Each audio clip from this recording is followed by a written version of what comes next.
आज आम पढ़मा second sem history honours major 3 रो सेकेंड यूनिट रो फर्स्ट चैप्टर चंद्रगुप्त शासन पद्धति विषय रे हला इनु आम जानी पारमा जे चंद्रगुप्त मौर्य केंदा करी शासन करथिले से शासन के केते भाग रे डिवाइड करथिले ओके सो जेहेतु आम चंद्रगुप्त मौर्य शासन पद्धति विषय पढ़ुछु किंबा मौर्य साम्राज्य विषय पढ़ुछु तो आम आम राज्य और साम्राज्य भितर डिफरेंस काना जानवा कथा देख राज्य बोले कण राज्य छोट छोट एरिया के बुझावा जेने कि खाली जड़े जड़े राजा शासन करथिले आ गुटे शासन प्रणाली थिला हला मौर्य साम्राज्य आगरू भारत पूरा छोट छोट राज्य पूरा डिवाइड करथिला जेने कि आम पढ़िथिलु 1600 महाजनपद विषय हला तो साम्राज्य केतेबेले तैयारी हला जेतेबेले चंद्रगुप्त मौर्य रो उदय हला हला चंद्रगुप्त मौर्य का फर्स्ट टाइम हमर भारत रे गोटे साम्राज्य तैयारी करि पारथिले तार आगु अंदा कोनोसी साम्राज्य नै थे हला तो राज्य बोले कण छोट छोट एरिया हला छोट छोट एरिया रे जो खाली जने जने राजा खाली शासन करथिले हला सेटा गोटे राज्य साम्राज्य रो अर्थ हला केतेटा राज्य के निकरी साम्राज्य तैयारी हेसी हला केतेटा राज्य के निकरी साम्राज्य तैयारी हेसी 1600 महाजनपद भी पढ़िथिलु आमे 16टा राज्य थिला छोट छोट राज्य मान थिला से भितरु पावरफुल थिला हमरो मगध हला देखि पारथबो एटा हला मगध हला मगध का बहुत पावरफुल थिला धीरे धीरे जित काना लागे जेतेले चंद्रगुप्त मौर्य शासन ने आसले से सो आख पाखर जेते भी राज्य मन थिला हमर पाख अंग थिला हला हमर कौशल श्रावस्ती आम जिते भी आम गांधार कंबोज सब एरिया काना कले कि चंद्रगुप्त मौर्य अधिकार कर पकाले हला आउ गोटे से गोटे साम्राज्य तैयारी करथिले ओके जेहेतु आम मौर्य साम्राज्य विषय पढ़ुछु फास्ट थिंग हला तार टाइमलाइन जानवा जरूरी हला कि मौर्य साम्राज्य आरंभ केबे हेतला हमर हेतला 321 BC टू 185 BC ओके 321 रु 185 BC तक मौर्य राजवंश सम्राट माने भारत रे शासन करथिले ओके ठीक अछि एबे देखि पाथबो मैप इटाला भारत रो मैप ओके हम सुंदर भारत देश जार 3 दिगरे समुद्र अछि भारत पूर्व दिगरे हला बे ऑफ बेंगल पश्चिम दिगरे अरेबियन सी हमर दक्षिण दिगरे हला इंडियन ओशन सो दफेना लिखा इसी territory ceded to Chandragupta Maurya by Seleucus after war treated हला हमर रेड कलर देखा होसे ए एरिया रे हमर इंडो ग्रीक माने शासन करथिले आफ्टर औरंगजेब डेथ हला तांको जेते गवर्नमेंट थिले एरिया रे हम ग्रीक राजा शासन करथिले बट चंद्रगुप्त मौर्य काना करसनी एरिया के अधिकार करि पकसन हला केते बेले जेते एटा जो गुटे युद्ध है से युद्ध रे हारि जसन कि सेल्यूकस हमर सेल्यूकस ओके से ग्रीक रो जने राजा थिले से तापरे का ए एरिया भी चंद्रगुप्त को अधीन रे आसी हला तो एते बिटा येलो कलर अछि एते एरिया रे हमर ताम्रलिप्ति देखो दबो ताम्रलिप्ति हम पढिथलु हमर यूनिट 1 रे से मेन पोर्ट थिला ओके एते हमर ताम्रलिप्ति रु फुलिंग रु ओके अवंती हमर अवंती रो राजधानी थिला उज्जैन हला उज्जैन रो हम सौराष्ट्र एरा अलेक्जेंड्रिया एते सब जेते भी एरिया अछि एटा हमर अफगानिस्तान ईरान सब आसी जबा हला एते एरिया के चंद्रगुप्त मौर्य अधिकार करि रखिथिले बोले गोटे साम्राज्य आइतला ओके नेक्स्ट हला territories gain by Chandragupta Maurya 320 रो 305 BC एटा तो हम पढि सालो ना okay territory gain by Bindusara 293 to 268 BC okay जेते हम ग्रीन कलर देखा स्लाइड ग्रीन ए एरिया के अधिकार करथिले हमरो बिंदुसार चंद्रगुप्तଙ୍କ पुत्र बिंदुसार दक्षिण पथ ए रेख कहैसी दक्षिण पथ जेतो हम भारत रो दक्षिण दिग रो अछि ओके दक्षिण पथ रो राजधानी थिला ସୁବର୍ଣ୍ଣଗିରି ହେଲା, ଏଇଟା ଦେଖିବା ତ ସୁବର୍ଣ୍ଣଗିରି। ଓକେ, ସୁବର୍ଣ୍ଣଗିରି। ଓକେ, ଏବେ ଆମେ ବର୍ତ୍ତମାନ ପଏଣ୍ଟ ୱାଇଜ୍ ପଢ଼ମା ଆଉ ତାର କନसेପ୍ଟ ସବୁ ବୁଝିବା, ଫ୍ୟାକ୍ଟ ବି ଆମେ ଧ୍ୟାନ ଦେବା। ଠିକ୍ ଅଛି। First point is Chandragupta Maurya କେବଳ ସାମ୍ରାଜ୍ୟ ନିର୍ମାତା ନୁହେଁ, ବିଚକ୍ଷଣ ଶାସକ ମଧ୍ୟ ଥିଲେ। ତାଙ୍କ ଦ୍ୱାରା ପ୍ରଚଳିତ ଦୃଢ଼ ଶାସନ ପ୍ରଣାଳୀ ପରେ ମଧ୍ୟ ଜାରି ରହିଥିଲା। ଅଶୋକ ସେହି ପ୍ରଣାଳୀରେ ନୂତନ ପରିବର୍ତ୍ତନ ଓ ପ୍ରୟୋଗ କରିଥିଲେ। ଆମେ ଜାଣିଛୁ ଚନ୍ଦ୍ରଗୁପ୍ତ ମୌର୍ଯ୍ୟ ଗୋଟେ ବିଶାଳ ସାମ୍ରାଜ୍ୟ ପୁରା ତିଆରି କରିଥିଲେ, ଗୋଟେ ବିଶାଳ ସାମ୍ରାଜ୍ୟ ତିଆରି କରିଥିଲେ ହେଲା। ତାର ସାଙ୍ଗେ ସାଙ୍ଗେ ସେ ଗୋଟେ ଭଲ ଶାସକ ବି ଥିଲେ ହେଲା, ଗୋଟେ ଭଲ ଶାସକ ବି ଥିଲେ। ଚନ୍ଦ୍ରଗୁପ୍ତ ମୌର୍ଯ୍ୟ ରାଜ୍ୟକେ ଭଲସେ ଚଲାବାର୍ ଲାଗି ନୂଆ ନୂଆ ନୀତି ଆଉ ବ୍ୟବସ୍ଥା ମାନେ ସେ ତିଆରି କରିଥିଲେ। ଓକେ, ଦେଖ ସେ ଗୋଟେ ବଡ଼ ସେନା ଗୋଟେ ରଖିଥିଲେ, ବହୁତ ବିଶାଳ ସୈନ୍ୟବାହିନୀ ରଖିଥିଲେ ହେଲା, ଆଉ ଗୁପ୍ତଚର ବ୍ୟବସ୍ଥା ବି ରଖିଥିଲେ। କାରଣ ଗୋଟେ ସେନାବାହିନୀ, ବିଶାଳ ସେନାବାହିନୀ ଆଉ ଗୁପ୍ତଚର ବ୍ୟବସ୍ଥା ବି ସେ ତିଆରି କରିଥିଲେ ହେଲା। ଯେତେବେଳେ ଦେଶରେ ବିଦ୍ରୋହ ହେଉଥିଲା ତାର ଆଗରୁ ସବୁ ଖବର ପାଇଯାଉଥିଲେ ଚନ୍ଦ୍ରଗୁପ୍ତ ମୌର୍ଯ୍ୟ। ଓକେ, ତ ସେଥିଲାଗି ତାଙ୍କୁ ଗୋଟେ ଭଲ ଶାସକ ବି ଆମେ କହିପାରମା ହେଲା। ଅବଶ୍ୟ ସେ ପୁରା ଯୁଦ୍ଧରେ ବହୁତ ରାଜ୍ୟମାନଙ୍କୁ ପୁରା ଜିତି ଦେଇଥିଲେ, ଆଉ ସେ ଗୋଟେ ଭଲ ଶାସକ ବି ଥିଲେ। ଓକେ, ତ ଖାଲି ଯୁଦ୍ଧରେ ଜିତିଗଲେ ନୁହେଁ, ତାକେ ସେ ରାଜ୍ୟକେ ଭଲସେ ଚଲାବାଟା ବି ଜାଣବାର କଥା। ଓକେ, ସବୁ କ୍ୱାଲିଟି ଚନ୍ଦ୍ରଗୁପ୍ତ ମୌର୍ଯ୍ୟଙ୍କ ଭିତରେ ଥିଲା, ତେଣୁ ତାଙ୍କୁ ଗୋଟେ ଭଲ ଆମେ ଶାସକ ବି କହିପାରମା। ଓକେ, ତାଙ୍କର ପରେ ଆସିଥିଲେ ଆମର ବିନ୍ଦୁସାର, ତାପରେ ଆସିଥିଲେ କି ଆମର ସମ୍ରାଟ ଅଶୋକ। ଓକେ, ଠିକ୍ ଅଛି। ନେକ୍ସଟ ପଏଣ୍ଟ ହେଲା ମୌର୍ଯ୍ୟ ଶାସନ ବିଷୟରେ ମୁଖ୍ୟ ଉତ୍ସ ଅର୍ଥଶାସ୍ତ୍ର ଆଉ ଇଣ୍ଡିକା। ଓକେ, ଯେତେବେଳେ ଆମେ ହିଷ୍ଟ୍ରି ପଢ଼ୁଛୁଁ, ହିଷ୍ଟ୍ରିରେ ବହୁତ ଇମ୍ପୋର୍ଟାଣ୍ଟ ଜିନିଷ ହେଲା କାଣା ଆମର ଉପାଦାନ। କାଣା ଉପାଦାନ। ଯେତେବେଳେ ତୁମେ ଗୋଟେ ଚାପ୍ଟର ଉପରେ ପଢ଼ୁଛ, ଫାର୍ଷ୍ଟ ଦେଖ ଯେ ଆମେ କେନ୍ ଉପାଦାନରୁ ଆମେ ସେ ବିଷୟରେ ଆମେ ଜାଣିପାରୁଛୁ। ଯେହେତୁ ଆମେ ଏବେ କାଣା ପଢ଼ୁଛୁ କି ଆମେ ଚନ୍ଦ୍ରଗୁପ୍ତଙ୍କ ଶାସନ ବ୍ୟବସ୍ଥା ଆମେ ଶାସନ ବ୍ୟବସ୍ଥା ବିଷୟରେ କେନ୍ ଜାଣିପାରୁଛୁ, ସେଟା ହେଲା ଅର୍ଥଶାସ୍ତ୍ର। କାଣା ଅର୍ଥଶାସ୍ତ୍ର ଆଉ ଇଣ୍ଡିକା। ଅର୍ଥଶାସ୍ତ୍ର କିଏ ଲେଖିଥିଲେ? କୌଟିଲ୍ୟ। ଅର୍ଥଶାସ୍ତ୍ର କିଏ ଲେଖିଥିଲେ? କୌଟିଲ୍ୟ ହେଲା। ଇଣ୍ଡିକା ତ ଜାଣିଥିବ ମେଗାସ୍ଥେନିସ୍। ଡାଇରେକ୍ଟ କ୍ୱେଶ୍ଚିନ୍ ଆସିବି ଏସି ମେଗାସ୍ଥେନିସ୍ କେଉଁ ରାଜାଙ୍କ ସମୟରେ ଆସିଥିଲେ? ସେଟା ହେଲା ଚନ୍ଦ୍ରଗୁପ୍ତ ମୌର୍ଯ୍ୟଙ୍କ ସମୟରେ ସେ ଆସିଥିଲେ। ଆଉ ସେ ମତଲବ ଭାରତରେ ରହିକରି ଭାରତର ସମାଜ ବିଷୟରେ ଦେଖିଲେ, ଅର୍ଥନୀତି ବିଷୟରେ ଦେଖିଲେ, ସବୁ ଏରିଆରେ ବୁଲାବୁଲି କଲେ, ଆଉ ତାଙ୍କର ବହିରେ ସେ ଲେଖିଲେ। ଓକେ, ସେ ବହିକି କୁହାଯାଇଛି ଇଣ୍ଡିକା, ମେଗାସ୍ଥେନିସ୍ଙ୍କ ଇଣ୍ଡିକା ହେଲା। ଅର୍ଥଶାସ୍ତ୍ର ଆଉ ଇଣ୍ଡିକାରୁ ଆମେ ମୌର୍ଯ୍ୟ ଶାସନ ବିଷୟରେ ଆମେ ଜାଣିପାରୁଛୁ, ବୋଥ ଚନ୍ଦ୍ରଗୁପ୍ତ ମୌର୍ଯ୍ୟ ଆଉ ଆମର ସମ୍ରାଟ ଅଶୋକଙ୍କ ବିଷୟରେ। ଓକେ, ଏତେ ବୁଝିପାରିଲ। ନେକ୍ସଟ ୱାନ୍ ଇଜ୍ ମୌର୍ଯ୍ୟ ଶାସନର ମୂଳ ବିଶେଷତା। ସେଟା ଥିଲା କେନ୍ଦ୍ରୀୟ ଶାସନ ବ୍ୟବସ୍ଥା କିମ୍ବା ସେଣ୍ଟ୍ରାଲାଇଜ୍ଡ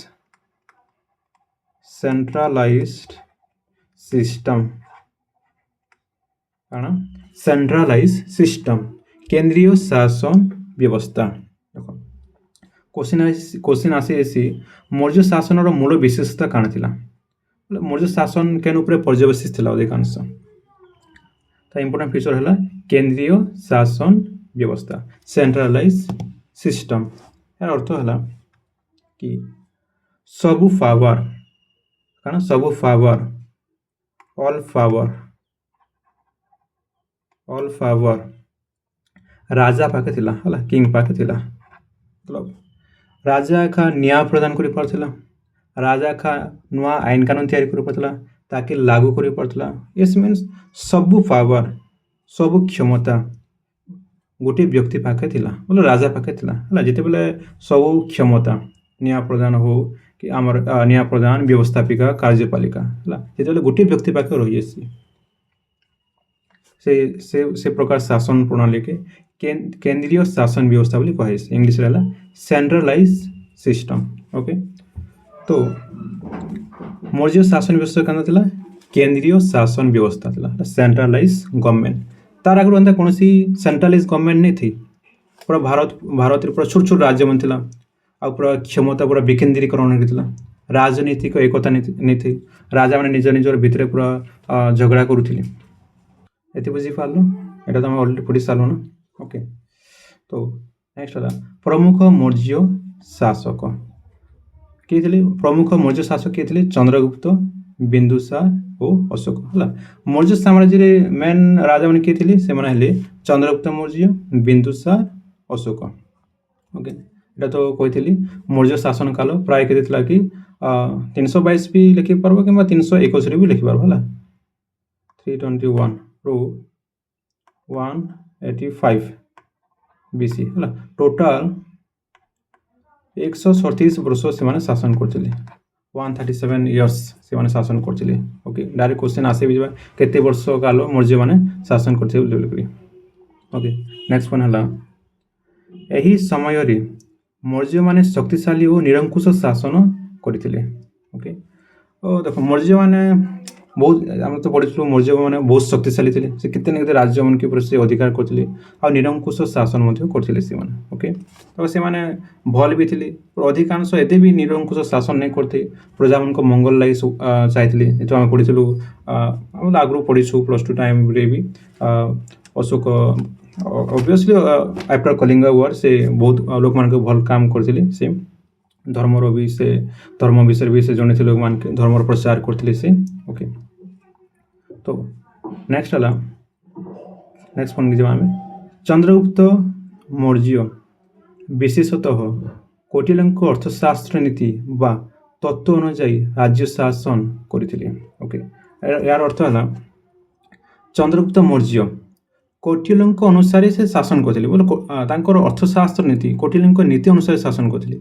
ओके जहाँ भी कहते कौटिल्य जड़े राजा के शासन करवा कथा गोटे राज्य के शासन करवा कथा कौटिल्य जहाँ भी कहते कौटिल्य बही लिखिछन अर्थशास्त्र अनुसार चंद्रगुप्त मौर्य साम्राज्य के शासन करते। कौटिल्य काण कहते कि कौटिल्य सप्तांग तत्व विषय कहले तंत्र ही से सप्तांग तत्व विषय से कहते सप्तांग तत्व अर्थ है बोले सप्तांग तत्व के 7 भाग डिवाइड कर 7टा एक रहा स्वामी मतलब राजा अमात्य मीन्स मंत्री परिषद 3 जनपद।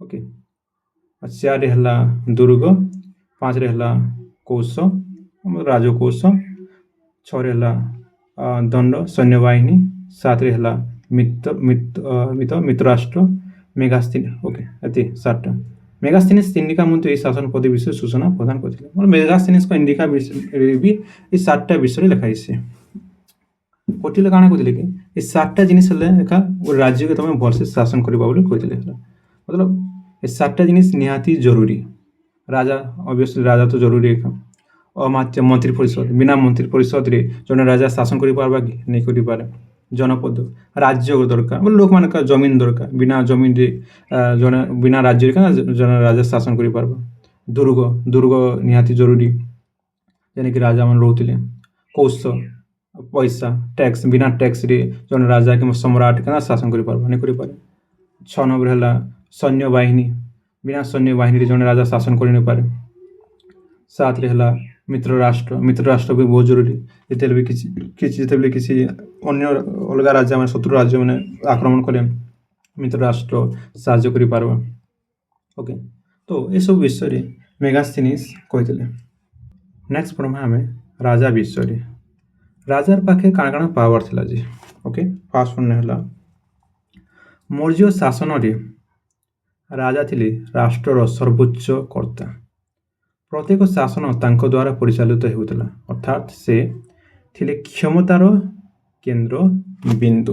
ओके यार अर्थ है मौर्य शासन रे राजा थिले राष्ट्रर सर्वोच्च कर्ता मतलब शासन पद्धति राजा एका मेन थिले ऑब्वियसली राजा एका मेन हबा ओके फास्ट के मतलब साम्राज्य राजा ने कहे साम्राज्य मेन थिला सम्राट कि साम्राज्य मुख्य शासनकर्ता कहे सम्राट पहला सम्राट का आसला ओके मतलब सम्राट सबके कंट्रोल कर रखिला मतलब सम्राट द्वारा समस्ते परिचालित होते जिते भी मंत्री मान थे सम्राट द्वारा का काम करुले सम्राट कथा मानुले ओके राजा युद्ध तथा शांतिर परिचालक और न्यायर मूर्तिमंत अवतार थे राजा युद्ध करते राज्य शांति रक्षा करते दुईटा राज्य भितर भी शांति रक्षा करते आउ से राजा न्याय प्रदान भी कर पारथिले ओके मौर्य शासक माने प्रजा वर्षल थे जदिव से माने अखंड क्षमतार अधिकारी थे किंतु अत्याचारी नथिले समस्त प्रकार कार्य तांको द्वारा नियंत्रित हेउथिला ओके यथा युद्ध और शांति प्रतिष्ठा मंत्री माननकु नियुक्ति आउ न्याय प्रदान ओके देखो मौर्य शासक माने प्रजा वर्षल थे मौर्य शासक मैंने प्रजा मन के अधिक भल पाते से प्रजा मन बहुत किसी करते पढ़ीसु अशोक विषय अशोक कि चंद्रगुप्त मौर्य प्रजा मन बहुत किसी करते से ओके देख किंतु राजा मान पाखे सब पावर अच्छे से अखंड क्षमतार से माने अधिकारी थे किंतु से एते भी अत्याचारी नहीं थी देख मतलब प्रजा मान खुशी देखा राजा मान खुशी बिना प्रजार राजा मैंने शासन नहीं भी कर तो से माने एते अत्याचारी नहीं भी होती ओके तो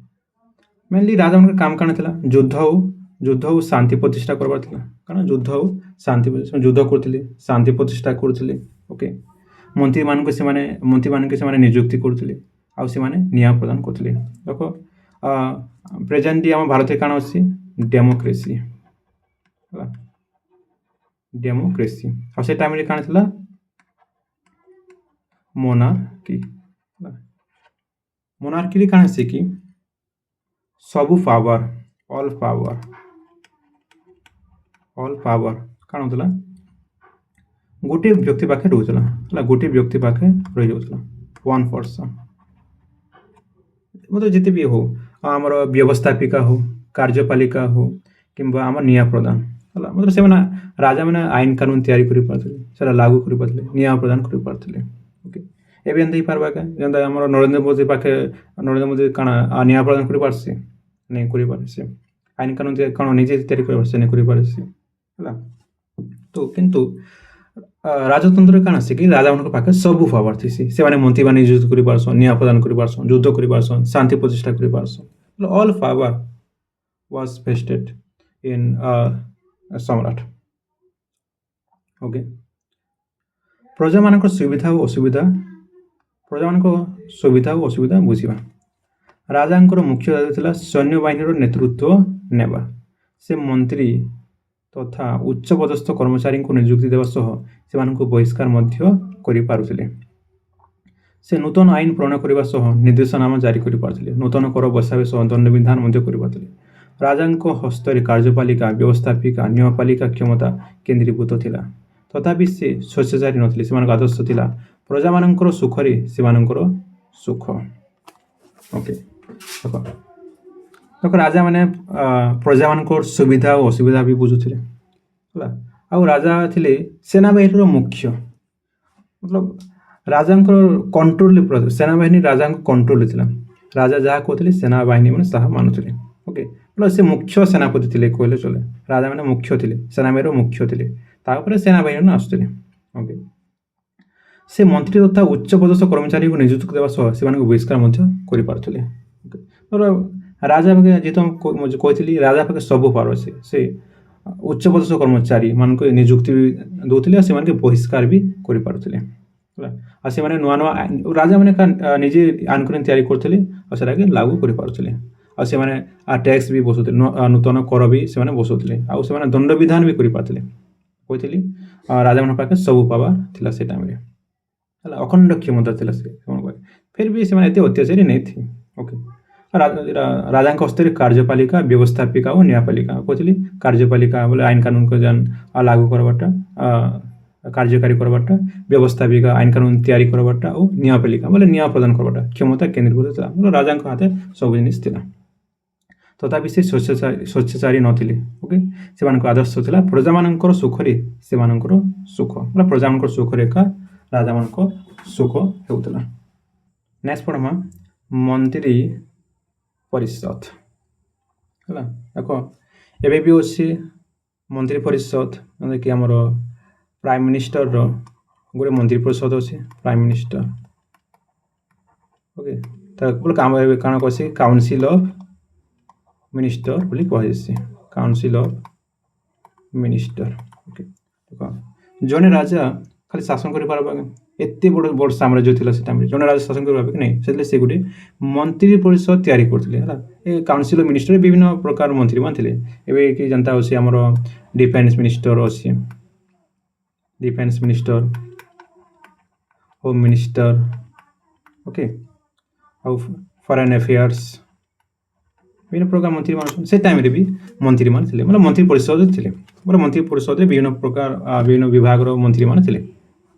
ओके, फर्स्ट पॉइंट पढ़मा मौर्य शासन रो केंद्रीय व्यवस्था अत्यंत सुचारू रूपे चलुथिला। आगु हम एरा क्वेश्चन ऑलरेडी कि मौर्य शासन केना थिला, गोटे केंद्रीय व्यवस्था थिला, मतलब सबु पावर केंद्र पाखे का थिला, मतलब हमरो सम्राट पाखे थिला। कार पाखे थिला? सम्राट पाखे थिला। ओके, सब पावर। ओके, आउट जिस बुझमा रखम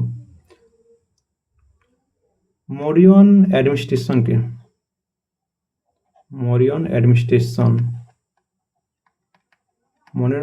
के दुई भाग डिवाइड करा दिला हला, सेटा हला सेंट्रल आउ स्टेट। एबर हिसाब कर सेंट्रल आउ स्टेट गवर्नमेंट, सेंट्रल गवर्नमेंट आउ स्टेट गवर्नमेंट। ओके, तो से टाइम रे भी समान के ना, केंद्र सरकार थिला आउ प्रादेशिक सरकार थिला, मतलब प्रादेशिक शासन व्यवस्था। ओके, केंद्र सरकार मुख्य के थिला सम्राट निजे, राजा सम्राट, और स्टेट गवर्नमेंट रो प्रदेशपाल, प्रदेशपाल बोले तुम धरी पार सम्राट की आम जन प्राइम मिनिस्टर नरेंद्र मोदी, आउ प्रदेशपाल के थिले मोहन चरण माझी। ओके, ठीक अच्छे बुझी पार। सो नेक्स्ट पॉइंट पढ़मा हे राजा को शासन रे साहाय्य करबा तथा शासन रो सुनियंत्रण सुविधा पे मंत्री परिषद गठित होइतिला हला। मंत्री परिषद काले गठन कराइतिला, काले तैयारी कराइतिला राजा को साहाय्य करबाले, मतलब शासन भल से शासन करबाले, शासन रो सुनियंत्रण और सुविधा पे गोटे मंत्री परिषद तैयारी कराइतिला। कहितले राजा जने शासन करि पारबा कि नै करि पारे, मंत्री माने राजा को साहाय्य करथिले, तापर भल से शासन हे पारथिला। मतलब कौटिल्य कहते काण कहते कौटिल्य गोटे चक द्वारा रथ चली हो पारे नहीं, से जड़े व्यक्ति एकचाटिया शासन कार्य परिचालना कर गोटे चका द्वारा रथ चली पार्बा नहीं चली पारे ना, से मतलब जड़े राजा शासन कर नहीं कर पारे, तो से गोटे मंत्री परिषद दरकार बोली कौटिल्य कहते है। किए कहते कौटिल्य, कौटिल्य अर्थशास्त्र उपर भी क्वेश्चन आसी डायरेक्ट अर्थशास्त्र उपर गोटे टिप्पणी दिए बोली से तुम टे पढ़ीदेव कि बर्तमान पर पढ़मा। ओके, सो से राजा मंत्री और अमात्य मानक उपरे निर्भर करुले, कारण राजा पूरापूरी डिपेंडेंट थे मंत्री और अमात्य मानक उपरे। एबे कारण आमर प्राइम मिनिस्टर नरेंद्र मोदी जड़े कारण शासन कर पारबा नहीं, से पूरापूरी डिपेंडेंट कार उपरे मंत्री मानक उपरे, किंबा अमात्य माने आमर जे कि ऑफिसर माने सेक्रेटरी माने आईएएस ऑफिसर माने सब काम करसन। सो से टाइम रे समान का थिला ना, चंद्रगुप्त मौर्य के सब मंत्री माने अमात्य माने तांकर शासन कार्य रे सहायता करुछले हला। सो तो नेक्स्ट परमा योग्यता, दक्षता, विवेक और सचोटता भित्री सेमानंकु नियुक्ति दिया जासला हला। जेन लोक मान पाखे जेन लोक माने ताकर योग्य थिला, मंत्री हेबार योग्यता थिला, ताकर दक्षता थिला, विवेक थिला, टैलेंटेड थिले, से माने जेन सचोट थिले, भल थिले, से माने का मंत्री ही पारथिले। ओके, तो राजा से मान का अपॉइंट करथिले मंत्री हिसाब में। एही मंत्री मानक हाथ रे ସାମ୍ରାଜ୍ୟର ନୀତି ନିର୍ଦ୍ଧାରଣ କ୍ଷମତା ରହିଥିଲା ହେଲା। ମନ୍ତ୍ରୀମାନଙ୍କ ହାତ ଏକା ସବୁ ସାମ୍ରାଜ୍ୟର ନୀତି ନିର୍ଦ୍ଧାରଣ ହେଉଥିଲା। ପୁରାପୁରି ତ ନେଇ ସେ ଚନ୍ଦ୍ରଗୁପ୍ତ ମୌର୍ଯ୍ୟଙ୍କ ଉପରେ ଏକା ସବୁ ଜିନିଷ ରହିଥିଲା। ତାଙ୍କର ଆଦେଶରେ ଏକା ସବୁ ଜିନିଷ ଚାଲୁଥିଲା। ମନ୍ତ୍ରୀମାନେ ଖାଲି ଆଡ଼ଭାଇସ୍ ଦେଉଥିଲେ ଏଇ ନୀତି ବିଷୟରେ, ଏଇ ନୀତି କର୍ମାକେ ନେଇ ସେଟା କର୍ମାନି ବୋଲିକରି। ଓକେ, ସୋ ନେକ୍ସଟ, ଶାସନ କାର୍ଯ୍ୟରେ ମନ୍ତ୍ରୀମାନେ ରାଜାଙ୍କୁ ଆବଶ୍ୟକତା ଅନୁଯାୟୀ ପରାମର୍ଶ ଦେଉଥିଲେ। ରାଜା ମନ୍ତ୍ରୀମାନେ ଶାସନ କାର୍ଯ୍ୟରେ ରାଜାଙ୍କୁ ଆଡ଼ଭାଇସ୍ ଦେଉଥିଲେ, ଯେହେତୁ ସେ ଟାଇମ୍ରେ ତ ପୁରାପୁରି ଡେସ୍ପୋଟିକ୍ ରୁଲ୍ କଲେ ଚଲେ, ସବୁ ରାଜାଙ୍କ ପାଖେ ଥିଲା, ମନ୍ତ୍ରୀମାନେ ଡରିକି ରହୁଥିଲେ। ତ ଯେତେବେଳେ ଦରକାର ପଡ଼ୁଥିଲା ରାଜାମାନଙ୍କୁ ଆଡ଼ଭାଇସ୍ ଦେଉଥିଲେ, ଯଦି ରାଜା ପଚାରୁଥିଲା ବୋଲେ ସେମାନେ କହୁଥିଲେ। ଓକେ, ସୋ ନେକ୍ସଟ ପଢ଼ମା, ଚନ୍ଦ୍ରଗୁପ୍ତ ମୌର୍ଯ୍ୟ କର୍ମଚାରୀ ନିଯୁକ୍ତି ସମୟରେ କୌଟିଲ୍ୟଙ୍କ ନୀତି ଅନୁଯାୟୀ 4 ଗୁଣ ଉପରେ ଦୃଷ୍ଟି ଦେଉଥିଲେ। ସେଟା ହେଲା ରାଜାଙ୍କ ପ୍ରତି ଭୟ, ସାଧୁତା, ବିଭବ ଆଉ ଆଇନ ହେଲା। ଚନ୍ଦ୍ରଗୁପ୍ତ ମୌର୍ଯ୍ୟ କର୍ମଚାରୀ ନିଯୁକ୍ତି ସମୟରେ କୌଟିଲ୍ୟଙ୍କ ନୀତି ଅନୁଯାୟୀ ସେମାନଙ୍କୁ ଆପଏଣ୍ଟ କରିଥିଲେ ହେଲା। ବୋଲେ 4ଟା ଗୁଣ ଥିବା, ଗୋଟେ ବ୍ୟକ୍ତି ପାଖେ 4ଟା ଗୁଣ ଥିବା ଦରକାର। ସେଟା ହେଲା ରାଜାଙ୍କ ପ୍ରତି ଭୟ, ବୋଲେ ସେମାନେ ରାଜାକେ ଡରୁଥିବାର କଥା, ସାଧୁତା ଥିବାର କଥା ତାଙ୍କର ଭିତରେ, ବିଭବ ଥିବାର କଥା, ଆଇନ ଥିବା କଥା, ସବୁ ଜିନିଷ ଆଇନ କାନୁନ ସବୁ ବିଷୟରେ ଜାଣୁଥିବାର କଥା। ତ ସେନ୍ତା ଲୋକମାନେ ଏକା ମନ୍ତ୍ରୀ ହେଇପାରୁଥିଲେ କିମ୍ବା ଚନ୍ଦ୍ରଗୁପ୍ତ ମୌର୍ଯ୍ୟ ଆପଏଣ୍ଟ କରୁଥିଲେ ସେମାନଙ୍କୁ ହେଲା। ତ ମନ୍ତ୍ରୀ ପରିଷଦର ଭୂମିକା ଅତ୍ୟନ୍ତ ଗୁରୁତ୍ୱପୂର୍ଣ୍ଣ ଥିଲା। ବିନା ମନ୍ତ୍ରୀ ପରିଷଦରେ ଜଣେ ରାଜା ଶାସନ କରିନପାରେ, ସାମ୍ରାଜ୍ୟିକ ଶାସନ ନେଇ ବି କରି ହୁଏ। ଓକେ, ଏହି ପରିଷଦରେ 4 ଜଣ ମନ୍ତ୍ରୀକୁ ନେଇ ଏକ ଅନ୍ତଃ ପରିଷଦ ଗଠିତ ହୋଇଥିଲା ହେଲା। ମନ୍ତ୍ରୀ ପରିଷଦରେ ଅନେକ ପ୍ରକାର ମନ୍ତ୍ରୀମାନେ ଥିଲେ, କିନ୍ତୁ ମନ୍ତ୍ରୀ ପରିଷଦକେ ବି ଗୋଟେ ଅଲଗା ଭାଗରେ ଡିଭାଇଡ଼ କରାଯାଇଥିଲା, ସେଟା ଅନ୍ତଃ ପରିଷଦ ହେଲା। ଏଥିରେ 4 ଜଣ ମନ୍ତ୍ରୀ ଥିଲେ, ସେମାନେ ଥିଲେ ମହାମନ୍ତ୍ରୀ, ମାନେ ପ୍ରଧାନମନ୍ତ୍ରୀ ଧରିପାର, ମୁଖ୍ୟ ପୁରୋହିତ ଜଣେ ବ୍ରାହ୍ମଣ ପଣ୍ଡିତ ଥିଲେ, ସେନାପତି ଥିଲେ ଆଉ ଯୁବରାଜ ରାଜାଙ୍କ ପୁତ୍ରମାନେ ଥିଲେ, ସେମାନେ ଯୁବରାଜ ହେଲା। ଏ 4 ଜଣ ଏକା ବହୁତ ଇମ୍ପୋର୍ଟାଣ୍ଟ ଗୁରୁତ୍ୱପୂର୍ଣ୍ଣ ଭୂମିକା ନିଭାଉଥିଲେ ରାଜ୍ୟର ଶାସନରେ ହେଲା। କେନ୍ ମାନେ ମହାମନ୍ତ୍ରୀ, ମୁଖ୍ୟ ପୁରୋହିତ, ସେନାପତି, ଯୁବରାଜ। ଓକେ, ସମ୍ପୂର୍ଣ୍ଣ ମନ୍ତ୍ରୀ ପରିଷଦ ନିମ୍ନଲିଖିତ ପଦାଧିକାରୀ ନେଇ ଗଠିତ ହୋଇଥିଲା। ସେଟା ହେଲା ମହାମନ୍ତ୍ରୀ, ମନ୍ତ୍ରୀ ପରିଷଦ କେନ୍ ମାନେ ଥିଲେ, ସେଟା ହେଲା ମହାମନ୍ତ୍ରୀ, ମୁଖ୍ୟ ପୁରୋହିତ, ସେନାପତି, ଯୁବରାଜ, ଦୌବାରିକ, ପ୍ରଶସ୍ତି, ସମହର୍ତ୍ତା, ସନ୍ନିଧାତା, ପ୍ରଦେଷ୍ଟି। ଓକେ, ଆଉ କ'ଣ ନାୟକ,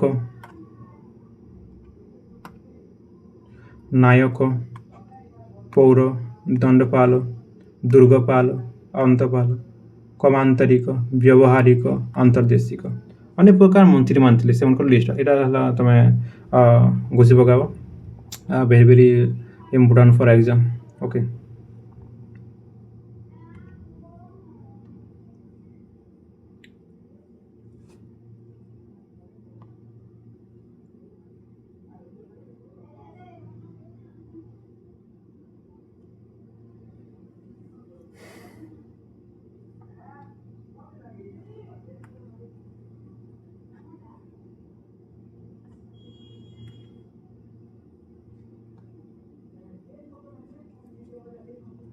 ନେକ୍ସଟ ପଢ଼ବା ଆମେ ପ୍ରାଦେଶିକ ଶାସନ ବ୍ୟବସ୍ଥା ବିଷୟରେ। ସେଟା ହେଲା ଇଂଲିଶ କୁହାଯାଇଛି ପ୍ରୋଭିନ୍ସିଆଲ ଆଡମିନିଷ୍ଟ୍ରେସନ। ଓକେ, ଦେଖ ପ୍ରାଦେଶିକ ଶାସନ ବୁଝିବାର ଆଗରୁ ମୁଁ ଆଉ ଥରେ କହିଦେଉଛେ, ମୌର୍ଯ୍ୟ ଶାସନ ବ୍ୟବସ୍ଥାକେ କ'ଣ, ମୌର୍ଯ୍ୟ ଶାସନ ବ୍ୟବସ୍ଥାକେ 2 ଭାଗରେ ଡିଭାଇଡ୍ କରାଯାଇଥିଲା। ସେଟା ହେଲା central and provincial, central and provincial.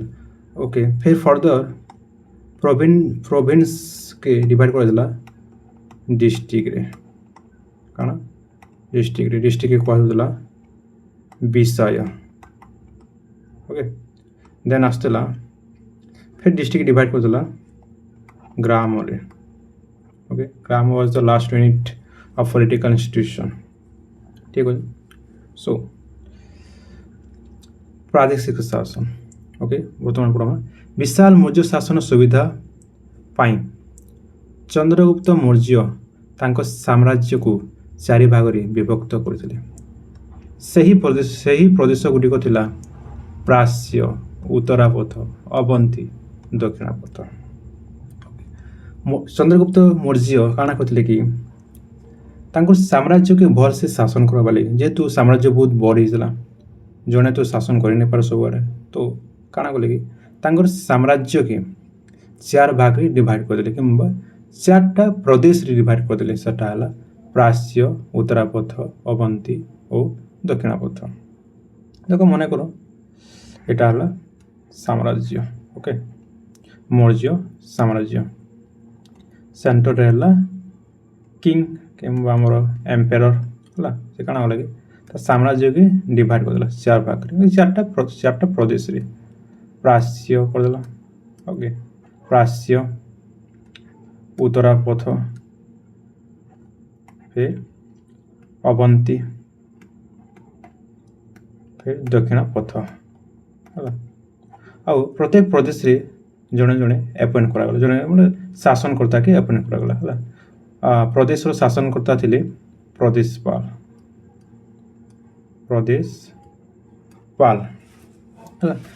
Mainly प्रदेशपाल राजकुमार मान को प्रदेशपाल कराउला, केन मान को राजकुमार मान को किंबा राजकुमार अमात्य बोली से मान को कहा जायसी हला। ठीक है, देखो प्राच्य राज्य विषय कोन होबे। पाटलिपुत्र थिला यार राजधानी, काना पाटलिपुत्र थिला यार राजधानी। मौर्य साम्राज्य प्राच्य भाग तथा मतलब वर्तमान राज्य के धरब बोले आधुनिक उत्तर प्रदेश, बिहार, पश्चिम बंग के नेकरी प्राच्य राज्य गठित होता है। वर्तमान रो आधुनिक उत्तर प्रदेश, बिहार, पश्चिम बंग ये सब राज्य के नेकरी प्राच्य राज्य तैयारी करा। प्राच्य राज्य राजधानी थिला पाटलिपुत्र। पाटलिपुत्र साम्राज्य भी राजधानी थिला सेंटर, आउ प्राच्य प्रदेश भी से राजधानी थिला। नेक्स्ट उत्तरापथ, भारत उत्तर दिक, यार राजधानी थिला तक्षशिला है। आधुनिक राज्य है आधुनिक काश्मीर, सिंधु प्रदेश, पंजाब, अफगानिस्तान है। केतटा काश्मीर, सिंधु प्रदेश, पंजाब, अफगानिस्तान 4टा राज्य के नेकरी उत्तरापथ प्रदेश तैयारी करा जितला है। उत्तरापथ भारत पश्चिम, भारत उत्तर दिक्रे अछि, उत्तर दिक के उत्तरापथ कहा जातला। तार राज्य थिला तार राजधानी थिला तक्षशिला। ओके, नेक्स्ट है अवंती। अवंती के पश्चिम प्रदेश भाव में भी कहा जाए, कारण पश्चिम प्रदेश भाव कहा जेतु भारत पश्चिम दिक्रे अवंती थिला, अवंती प्रदेश तैयारी करा जितला। अवंती के पश्चिम प्रदेश भाव भी कहा जाए। यार राजधानी थिला उज्जयिनी, कारण थिला यार राजधानी थिला उज्जयिनी। वर्तमान राज्य है गुजरात, राजस्थान, मालवा के नेकरी तैयारी करा, बोले अवंती प्रदेश तैयारी करा, गुजरात, राजस्थान, मालवा। नेक्स्ट है दक्षिणापथ, भारत दक्षिण दिक है। यार राजधानी थिला सुवर्णगिरी, है। दक्षिणापथ राजधानी थिला सुवर्णगिरी है। वर्तमान तमिलनाडु, कर्नाटक, आंध्र प्रदेश के नेकरी तैयारी करा, तमिलनाडु, कर्नाटक, आंध्र प्रदेश के नेकरी तैयारी करा। ठीक है, सो नेक्स्ट है यहीपरि भाव में चंद्रगुप्त मौर्य तांको समय रे तांकर साम्राज्य 4 गोटी प्रदेश रे विभक्त होइतला है। जेतले चंद्रगुप्त मौर्य शासन करथिले, मौर्य साम्राज्य सम्राट थिले, तांको टाइम रे तांकर साम्राज्य के 4टा प्रदेश रे विभक्त कराइतला, मतलब भल से शासन करबार लागि। आ प्रत्येक प्रदेश रे जने शासनकर्ता भी रहुथिले, मुख्य शासनकर्ता से मान को कहउतला प्रदेशपाल है। कि प्रत्येक प्रदेश सर्वोच्च शासनकर्ता रहुथिले, से मान को कहउतला प्रदेशपाल। ओके, से माने केंद्र और प्रदेश मध्यस्थता मध्य करुथिले, काना करुथिले केंद्र और प्रदेश मध्यस्थता करुथिले। तो से माने जहाँ भी किसी प्रोब्लेम होता क्या प्रदेश रे जहाँ भी किसी प्रोब्लेम होता, जदि किए ताकर प्रदेश के अटैक होता, से क्या के जनाऊला डायरेक्ट सम्राट के जनाऊला। और से काम क्या टैक्स कलेक्शन करवाटा, काना टैक्स कलेक्शन करवा, निज निजर प्रदेश टैक्स कलेक्शन करवाटा है। और से माने से प्रदेश रे न्याय प्रदान भी करि पारुथिले, न्याय प्रदान भी करि पारुथिले। ଓକେ।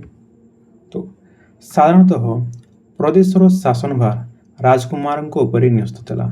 ସେମାନଙ୍କୁ କୁମାର ଅମାତ୍ୟ କୁହାଯାଉଥିଲା। ମେନଲି ପ୍ରଦେଶର ସର୍ବୋଚ୍ଚ ଶାସନକର୍ତ୍ତା କାହାକି ବନାଯାଉଥିଲା, ସେ ହେଲା ରାଜକୁମାର କିମ୍ବା ରାଜା ରାଜ ପରିବାର ବର୍ଗ ରାଜାମାନଙ୍କ ପିଲାମାନେ କାଣା ହେଉଥିଲେ କି ପ୍ରଦେଶପାଳ ହେଉଥିଲେ କିମ୍ବା ସେମାନଙ୍କୁ କୁହାଯାଉଥିଲା କୁମାର ଅମାତ୍ୟ।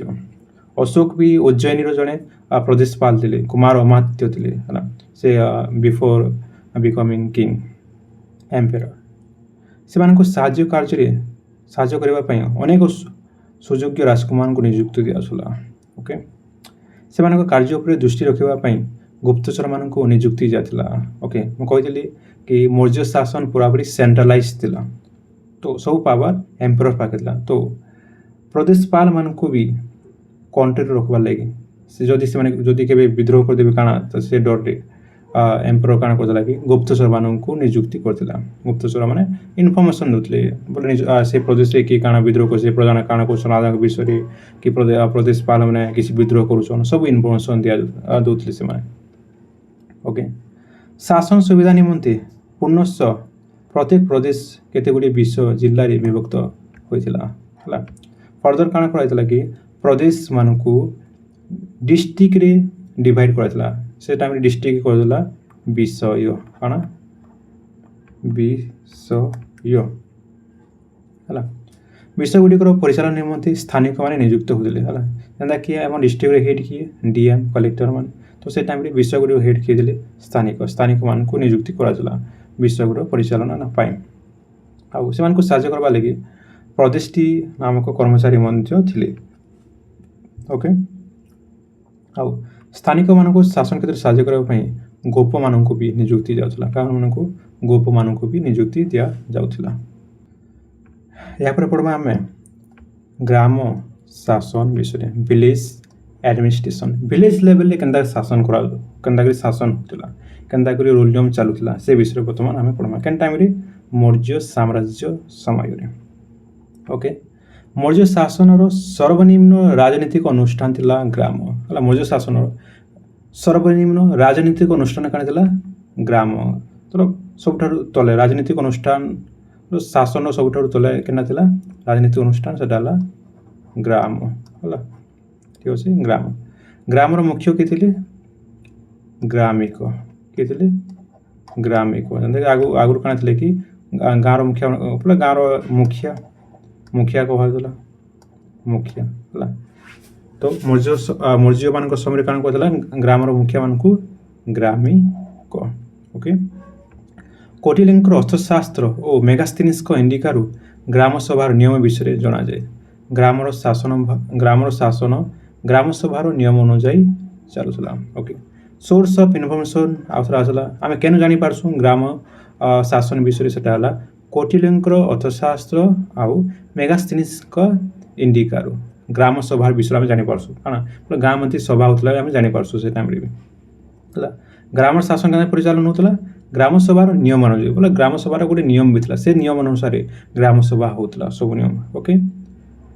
ଓକେ, ତ ଗ୍ରାମିକ କିଏ ହୋଇପାରୁଥିଲା ହେଲା, କେନ୍ ମାନେ ହେଉଥିଲେ, ଯିଏ ବୟସ୍କ ବ୍ୟକ୍ତି, ଗାଁର ଯିଏ ଟିକେ ଅଧିକ ବୟସ୍କ ହୋଇଥିବା, ସବୁକିଛି ଜାଣିଥିବା, ଟିକେ ଷ୍ଟ୍ରଙ୍ଗ ଥିବା, ନଲେଜେବଲ୍ ଥିବା, ସେ ଏକା ଗ୍ରାମିକ ହୋଇପାରୁଥିଲା। ଯିଏ ଟିକେ ଯାହାର ପାଖରେ ଅଧିକ ପଇସା ଥିଲା, ଜମିନ ଫମିନ ଥିଲା, ସେମାନେ ଏକା ଗ୍ରାମିକ ହୋଇପାରୁଥିଲେ।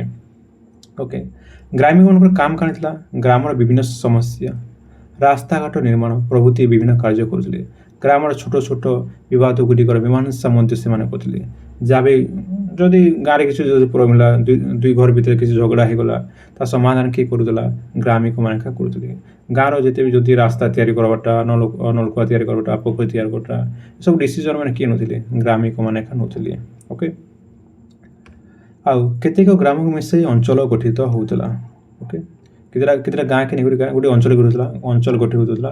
ସେ ଅଞ୍ଚଳ ମୁଖ୍ୟ କାଣା ହେଉଥିଲା, ଗୋପ କୁହାଯାଉଥିଲା। ଓକେ, ଗ୍ରାମିକମାନେ ସରକାରୀ କର୍ମଚାରୀ ନଥିଲେ, କାରଣ ଗ୍ରାମିକମାନେ ସରକାରୀ କର୍ମଚାରୀ ନେଇଥିଲେ। ସେ ମଧ୍ୟ ଗ୍ରାମରୁ ରାଜତ୍ୱ ଆଦାୟ କରୁଥିଲେ। ଦେଖ, ଗ୍ରାମିକମାନଙ୍କ କାମ କାଣା ଥିଲା, ଚାଷୀମାନଙ୍କନୁ ଟ୍ୟାକ୍ସ କଲେକ୍ସନ୍। ଓକେ, ବୁଝିପାରୁଛ ତ ଦେଖ ପହିଲା ଆଉଥରେ କହୁଛେ ପହିଲା କାଣା ଥିଲା ସେଣ୍ଟ୍ରାଲ ଗଭର୍ଣ୍ଣମେଣ୍ଟ କାଣା ସେଣ୍ଟ୍ରାଲ ଗଭର୍ଣ୍ଣମେଣ୍ଟ ତାପରେ provincial government then ଆମର